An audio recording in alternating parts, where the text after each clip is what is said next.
I am so honored to have all of you here with me today. This is such a momentous occasion in my life, and I'm feeling so overwhelmed with this, seeing so many people here. How many of you agree that God makes pathways for those who dream? This quote is important to me for three reasons. The first, it is the last line I wrote to complete a word count of 132,400 words in JUNGEE the book. Second, it is thought-provoking because pathways are open for all of us. And yet, what good are those pathways if we don't act on them? If we don't learn from the hurdles that come along our way? Or if we don't take responsibility of our actions? Or if we give up easily because the good old comfort zone just feels so good? What a wasted opportunity. Instead, is it possible for us to become present to the powerful energy source that flows within you, within me, within every sentient being? That energy connects us to the limitless energy of the universe, which has all the answers for us. All we need to do is pause and listen to the cues it has to offer.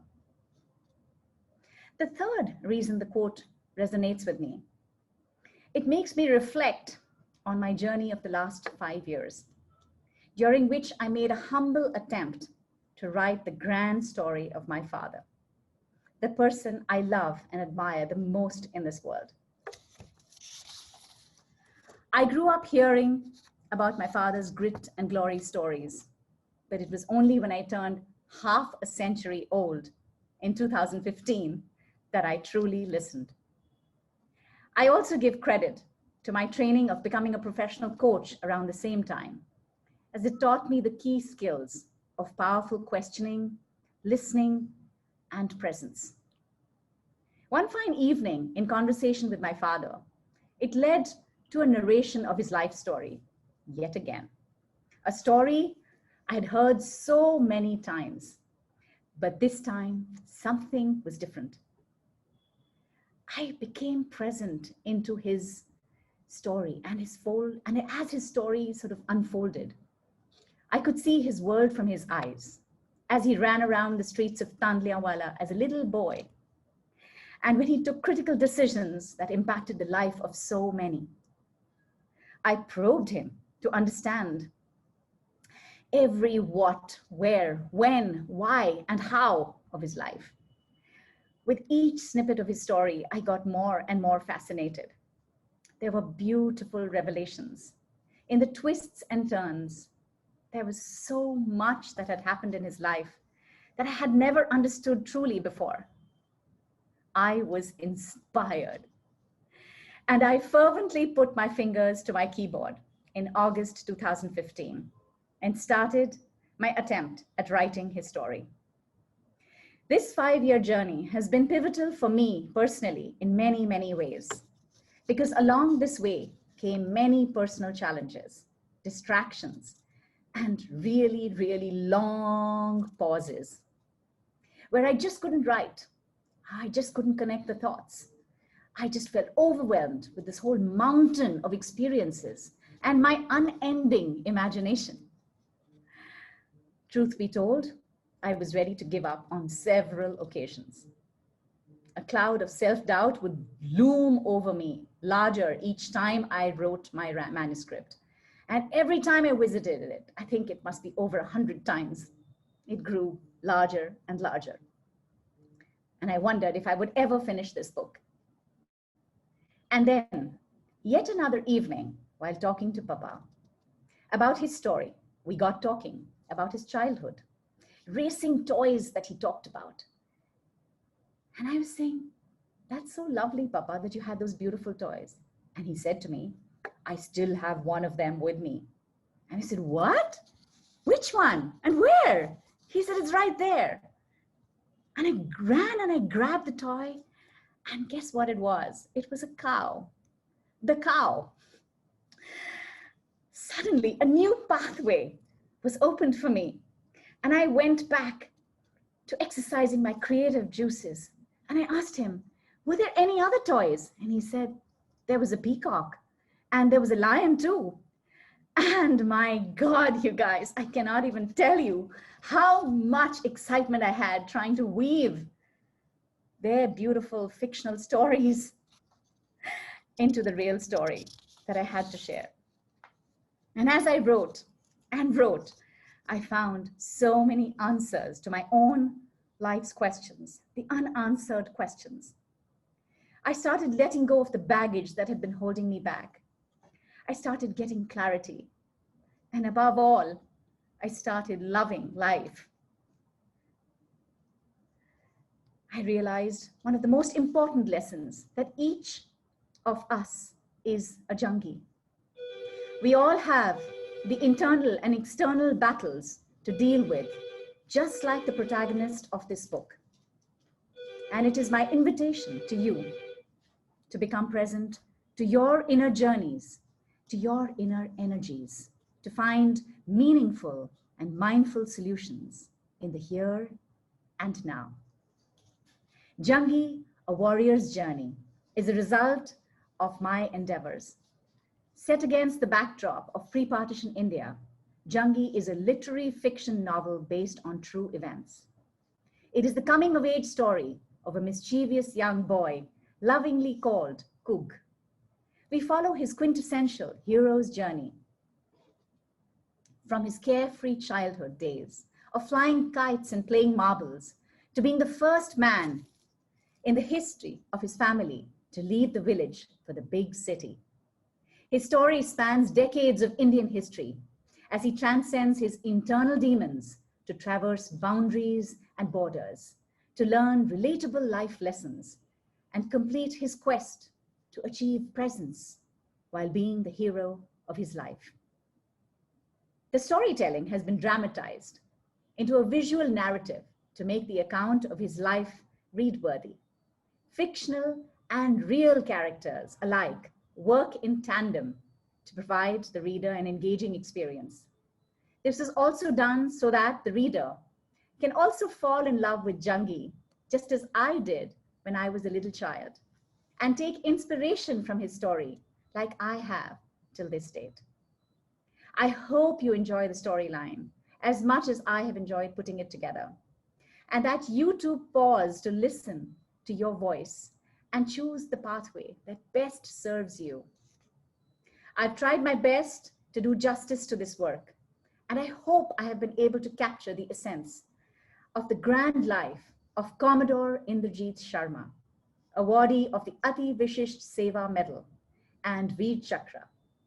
Jungie, the protagonist, my father, my hero. I'd now like to read an excerpt from the book. Despite the house being full of laughter and chatter, Koogh's mind remained clouded with the questions from the night before. He loved jokes and laughter, but he felt a strange restlessness within himself. He felt alone and started looking into nothing in particular. I'm sure nobody will notice if I left. He discreetly slipped out the terrace. It was a chilly morning. He breathed in the crisp air deeply and scanned the dwellings in his grandfather's neighborhood. So many beings like him, with their thoughts, voices, and actions, all living the stories they were born into and stuck within their set paradigm, living the lives in their laughter, love, sadness, fear, anger, quest, anxiety, and surprise, living the script that people had written for them, willfully deserting their dreams, being a shadow of their true selves, playing their parts only to fit in, to belong to someone, and being unable to voice what they felt, unable to change, unable to truly live. The chatter and laughter in the house below were in full swing when he heard Daulatram call out his name. He slid out of sight. He wanted to be alone. Anger seethed. He was angry with himself. I want my life to change, but I don't know how and what to do. Why don't I get any answers? Must I let my life remain as is? He shook his head and looked up at the sky, feeling infuriated. But all he heard was twittering sparrows and the vegetable sellers' call in the lane below. And the laughter. Tears pricked his eyes. He blinked and swallowed hard to push them back and breathed heavily. As his breath settled, he started humming his favorite ode from the feature film Baiju Bavra. O Duniya ki rakhwale, sun dard bhare mere nale. O Creator, O caretaker of the universe, listen to my pleas of grief. He started singing it, softly at first, and then, as if his chest couldn't contain his pain, he sang louder and louder. He lifted his voice to the heavens, imploring the skies. The neighborhood stood still as the magic unfolded. The banter in the courtyards below stopped as they exchanged glances of amazement. People peeped out of windows. Below stopped. People peeped out of windows and came up to terraces, standing agog at the depth and perfection of his melody, silently mouthing the grievous words along with him. Koogh was in a trance, unaware of his audience as he conversed with the Almighty, with wrath and desire like never before.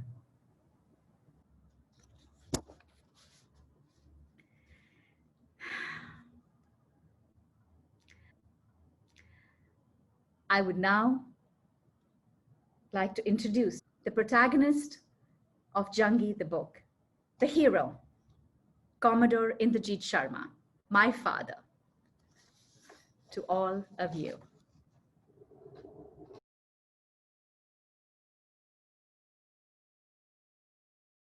I feel extremely happy that a record has been made of my life, because I will not be there after some time to tell the world, but this book will remain, and I feel happy that people read it and get some inspiration from this. The most important memory in my life was I getting married to Rekha, and another one was when we attacked Karachi Harbour. Because both these moments, they will tell that how my life has moved and how did I perform in the service also. When he went for this war, in the beginning we did not know that he's gone because he could not tell us, and it was something, some secret. But later on, when we got to know that this is what has happened, I remember dreaming that there's a ship which is moving very fast towards India. I don't know from where, but towards India, but his white shirt was blown up with air, with wind, and it was burning with fire. And I got very scared. Will he be able to make it, or somebody will see him and shoot him? Today we are talking about heroism. Well, we have all read of heroic tales, of people like Christopher Columbus, Nelson, Tipu Sultan, Kanoji Angre, and like that many more. But then we have read them and forgotten them. The launched book on you is different.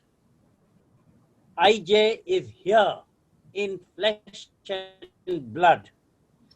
We have lived together in the Navy for very many years, along with few other friends. Together, we have seen the same movies, whether it is Madhumati or Dil De Ke Dekho.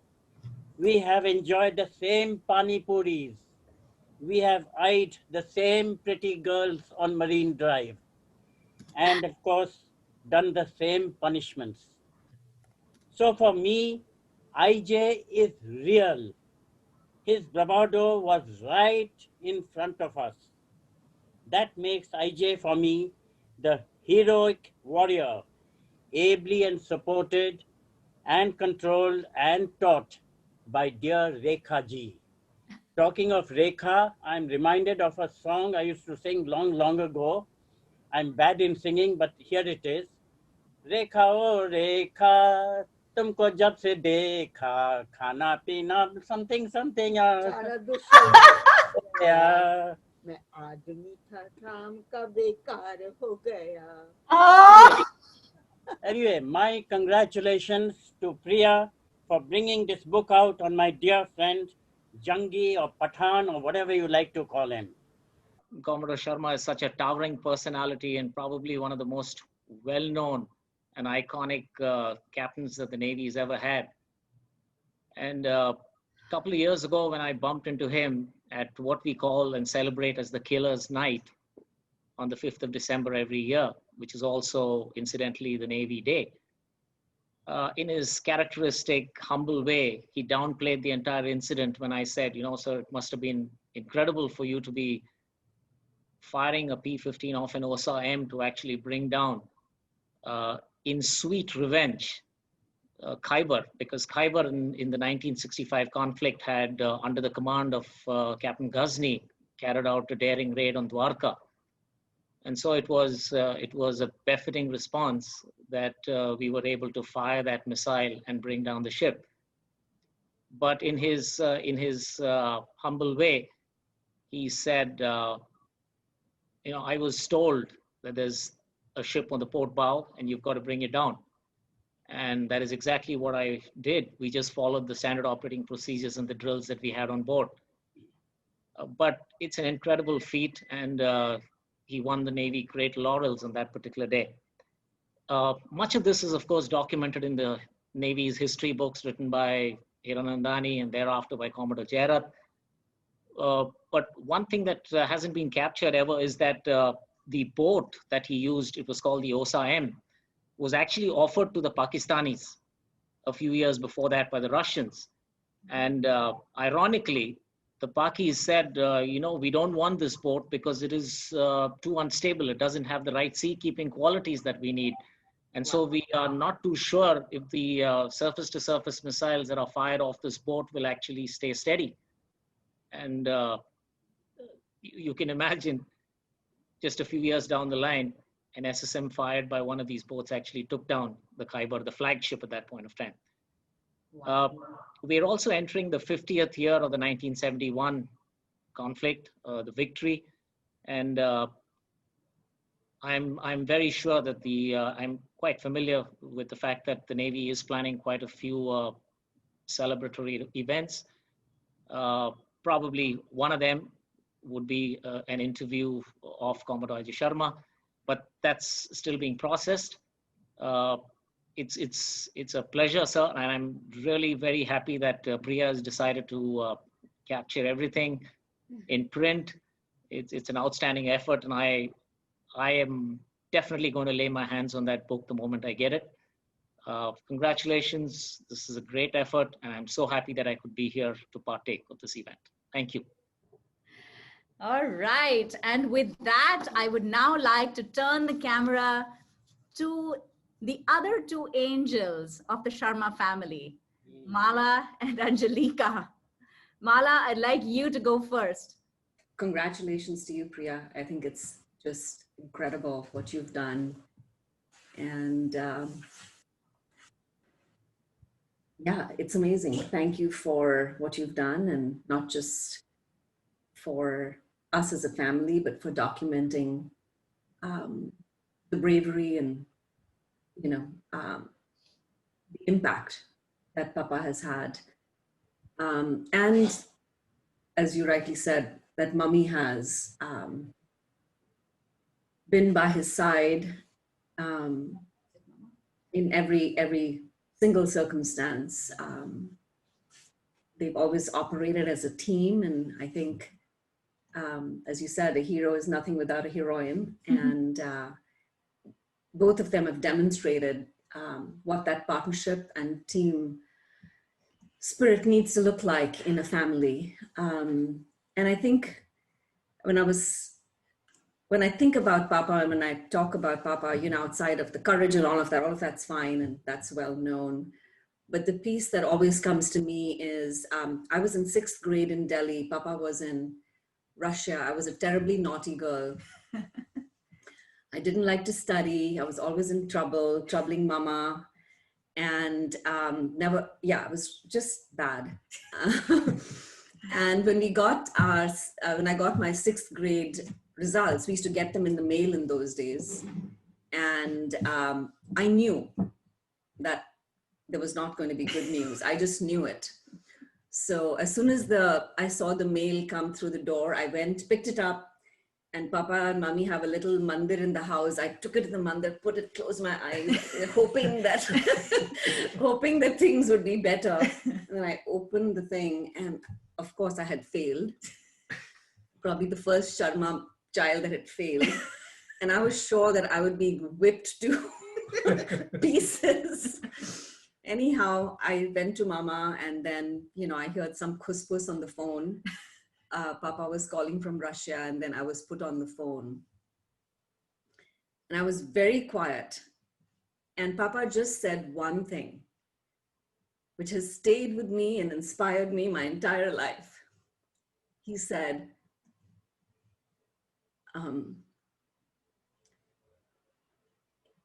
Mala, you can do so much more. And that has been my inspiration my entire life. I can do so much more. First of all, Priya, congratulations for doing what you've done, and done something that we've all dreamed about, finding a way to honor Mummy and Papa in some way. And I can't think of a better way to have done it than have written this book. When I was growing up, I would see this poster on the wall, which was the award, the AVSM award that Papa got. And there was this picture of Papa getting an award, very smartly standing in his uniform, black and white picture, and getting an award from the president. And to me, when I was a little kid playing around on my own, I just thought he was a legend.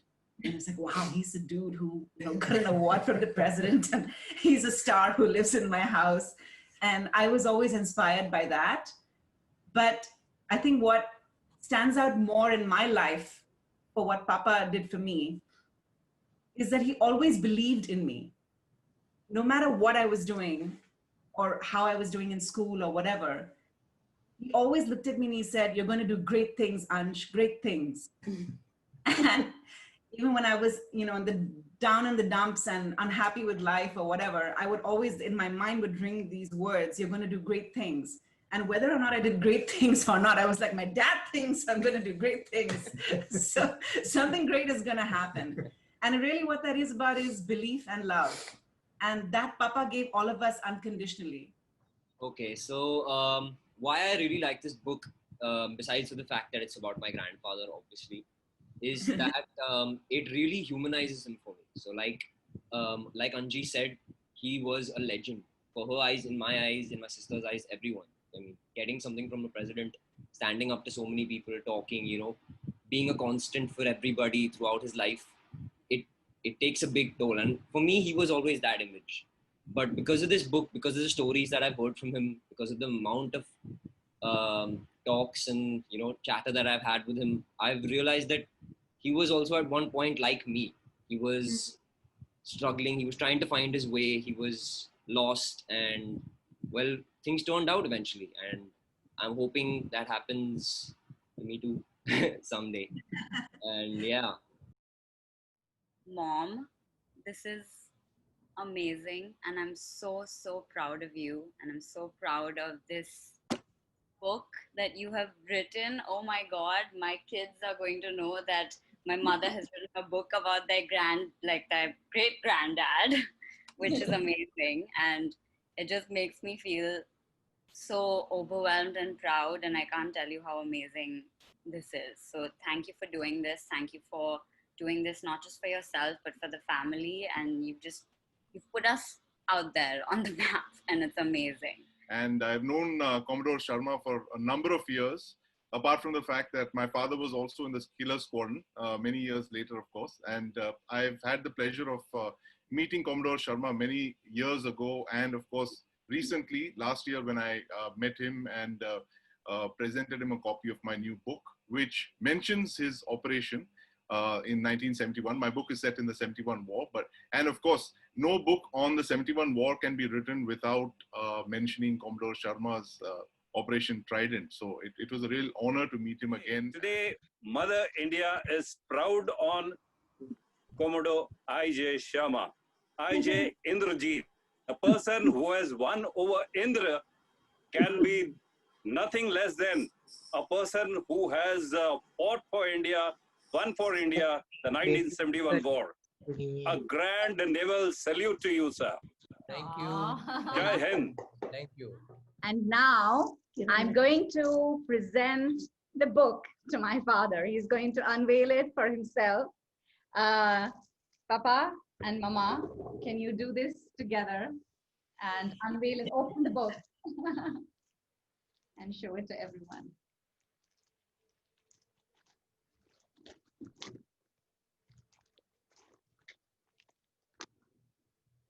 Yeah.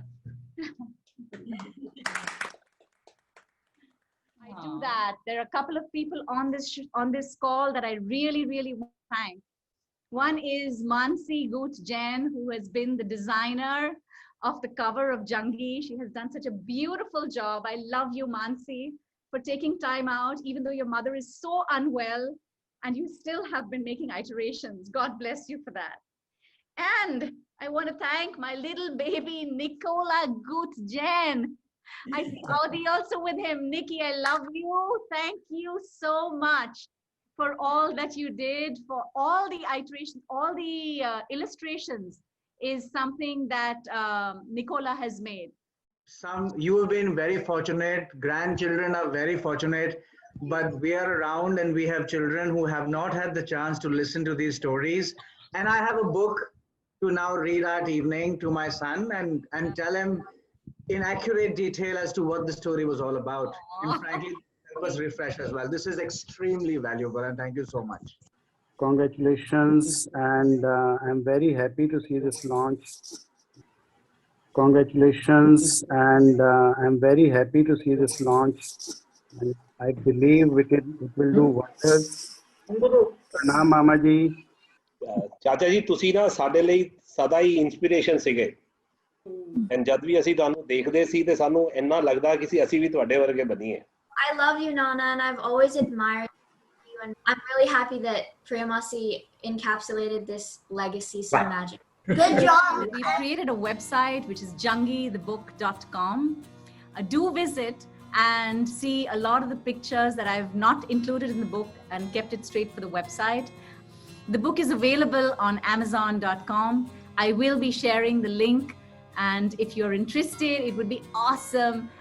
A beautiful day today in a difficult time. This is what life is about. Thank you very much, everyone. This has been such an honor. I am so overwhelmed with all of this. Love you all.